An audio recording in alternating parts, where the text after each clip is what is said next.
Welcome to Deep Cuff Channel. Ukrainian army continues to send Russian troops to the Lost Lands. President of Ukraine Volodymyr Zelensky made historical statements. Losses of the Russian Air Force reached historic levels. Latest news also explains the situation of the Russian army. Explosion sounds are heard from Kiev, the capital of Ukraine. However, these explosion sounds belong to Russian unmanned aerial vehicles. As the fierce conflict continued, Russian President Vladimir Putin set out for Belarus. What message does Putin's visit to Belarus send to the world? Ukrainian Air Force will soon be equipped with Western warplanes. What's the latest on Patriot weather systems? What is the next move of the Russian Navy? Russian army cannot prevent its losses at the front. According to the latest news from the region, Russia lost 520 soldiers, 1 tank, 6 armored combat vehicles, 1 air defense system, and 13 special military vehicles in the last 24 hours. Russian losses have reached their maximum level, especially in recent weeks.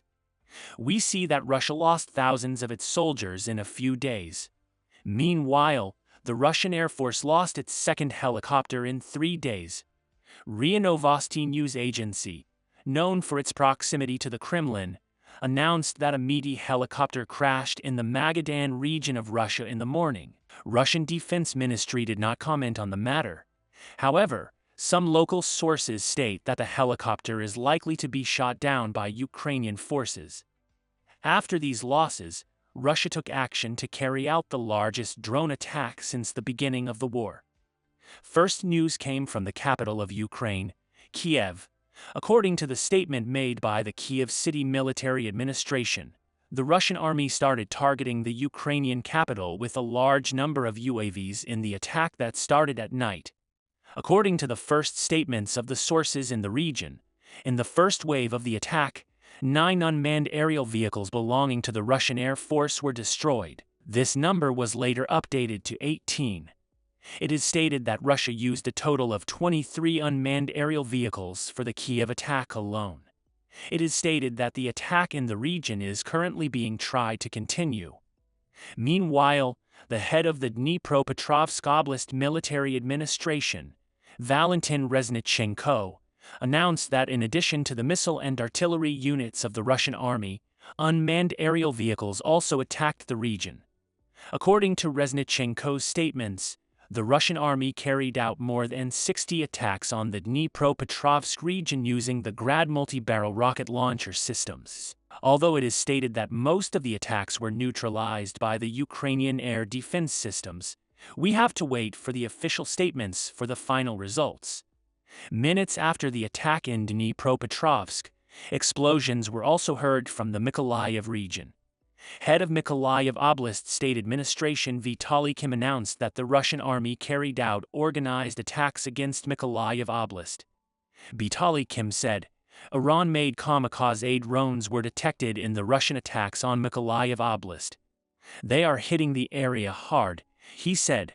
It is stated that air defense systems in the region are currently active. A few minutes after these attacks, the Air Force Command of the Armed Forces of Ukraine released a new update on the Russian attacks. Accordingly, the Russian army used nearly 50 unmanned aerial vehicles, artillery and missile systems in its operations in various regions of Ukraine. In addition, the type of unmanned aerial vehicles used by Russia in the attacks was announced as Shahed 131 and Shahed 136. Fact that the attacks started from the Caucasus region to the east of the Crimean Peninsula points to a change in Russia's strategy. It is also stated that 30 of the 50 unmanned aerial vehicles used in the operations were neutralized by the Ukrainian anti-aircraft and air defense units, a serious loss for Russia. Vast majority of the systems they sent from Iran were successfully neutralized by the Ukrainian army. It is not known exactly why these attacks were carried out this morning, but the timing of the attacks is very similar to Putin's time on the road to Belarus. Kremlin leader Vladimir Putin flew to Minsk to get Belarus to join a new ground offensive against Ukraine and open a new front. These drone attacks also took place minutes after Putin flew to Belarus. Putin's meeting visit with Belarusian leader Alexander Lukashenko will be Putin's first visit to Minsk in 2020 and since 2019. It is known that Putin wants Belarus to open a new front from the north to compensate for the long-term losses on the front. Despite all the political and military pressures of Putin, Belarus has not taken a step so far. Since then, Moscow and Minsk have formed a joint regional forces unit in Belarus and have held numerous military exercises. 3 Russian warplanes and airborne early warning and control aircraft were deployed to Belarus last week. As a matter of fact, the latest news points out that the possibility of Belarus getting involved in the Ukraine war has increased.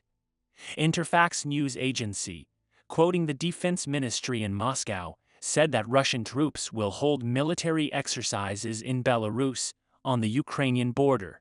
Regional power, consisting of Belarusian and Russian soldiers established on Belarusian soil, began to increase its military activities.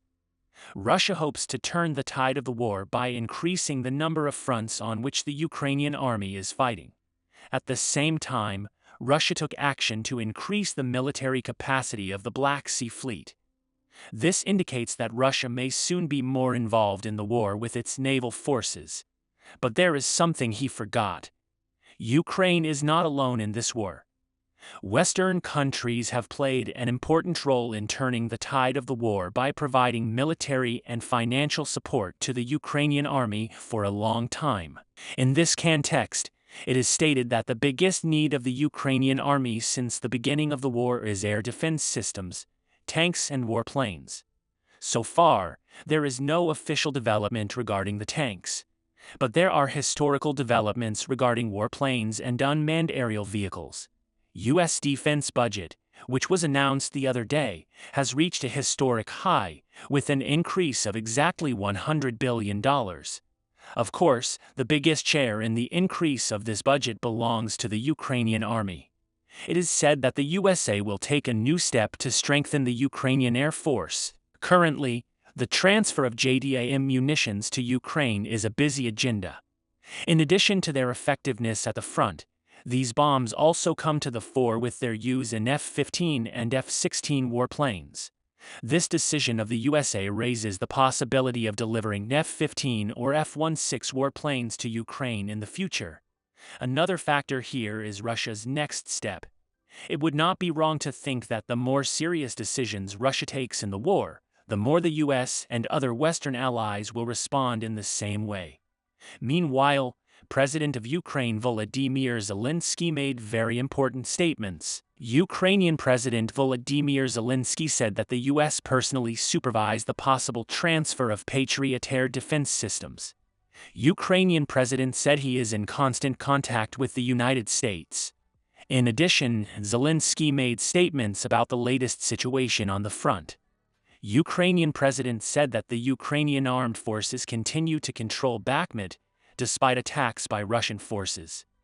We are holding the city, even though the Russians are doing everything they can to ensure that not a single undamaged wall remains there, Volodymyr Zelensky said in a video speech on Sunday. Victory to Ukraine.